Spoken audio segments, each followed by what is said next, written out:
कहा जाता है कि किसी पुरुष के चरित्र का आकलन करना हो तो उसकी अमीरी में करो और किसी महिला के चरित्र का आकलन करना हो तो उसकी गरीबी में करो। क्यों?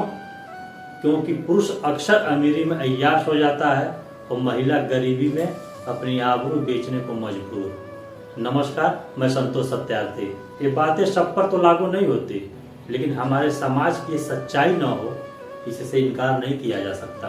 पुरुष समाज की जो सबसे बड़ी कमजोरी रही है वो रही है उसके काम वासना की इच्छा, और इसी काम वासना की इच्छा की पूर्ति के लिए वो कभी कभी ऐसी नीच, घिनौनी और घटिया रास्ता अपना लेता है जो पूरे इंसानियत को शर्मसार कर देती है। ये बातें, ये कहानी यूं ही नहीं कही जा रही है, विश्व भर में इसकी चर्चा यूं ही नहीं हो रही है। कुछ ऐसा नीच, घिनौना सच सामने आया है जो ये साबित करता है कि अमीरजादे अपनी मनोरंजन के लिए किस हद तक गिर सकते हैं जिसका कोई हद हिसाब नहीं।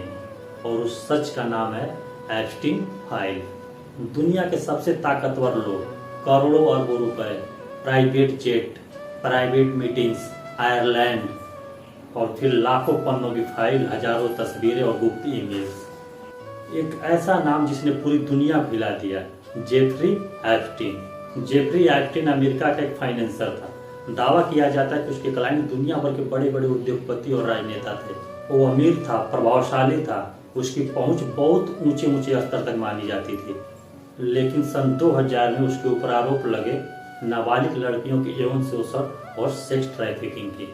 2008 में उस पर मुकदमा दर्ज हुआ, लेकिन उसे कुछ खास सजा नहीं मिली। 2019 में पुनः उसे गिरफ्तार किया गया और 2019 में न्यूयॉर्क के एक जेल में उसकी मृत्यु हो गई। एप्स्टीन के मौत के बाद तरह तरह के आरोप प्रत्यारोप लगने लगे कि कैमरे बंद क्यों थे, गार्ड्स कहाँ थे।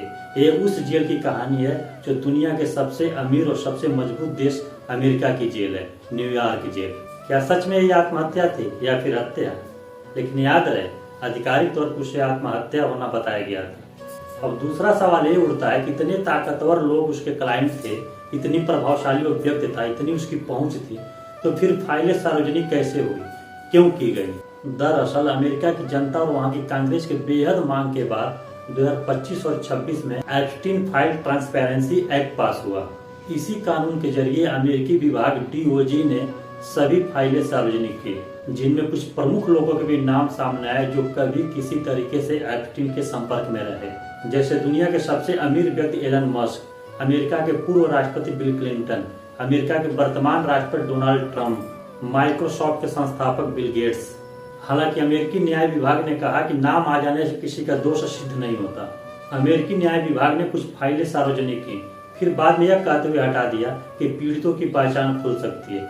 वहीं अमेरिकी जनता का यह कहना है कि प्रभावशाली लोगों को बचाने का प्रयास किया जा रहा है। महिलाओं के प्रति संगठित अपराध हो और उसमें कोई महिला शामिल ना हो, ऐसा हो ही नहीं सकता। इस केस में भी एप्स्टीन की मंगेतर उसकी पत्नी गिहिसलेन मैक्सवेल इस केस में शामिल रहे, जिन्हें 2021 में दोषी ठहराया गया और 2022 में 20 साल की सजा सुनाई गई। इस पूरे मामले में सबसे बड़ा मुद्दा ताकत और जवाबदेही की है। क्या कानून सबके लिए बराबर है?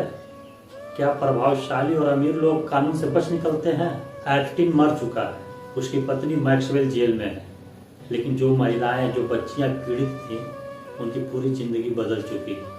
यह मामला सिर्फ साजिश और सनसनी का नहीं है, यह मामला है शक्ति के दुरुपयोग का, सिस्टम के कमजोरी का, न्याय की सीमा का। एप्स्टीन चला गया, फाइलें सामने हैं, नाम सामने है और सवाल बहुत सारे। क्या पूरी सच्चाई सामने आई या फिर हम उतना ही जानते हैं जितना हमें बताया गया? सवाल अब भी जिंदा है और शायद असली सच का आना भी बाकी। अगर आपको लगता है कि कानून सबके लिए बराबर होना चाहिए तो फिर इस वीडियो को शेयर कीजिए, कमेंट कीजिए और सवाल पूछते रहिए, क्योंकि सवाल पूछना लोकतंत्र की ताकत है। आपका सवाल सच को सामने लाने में मदद करता है। धन्यवाद।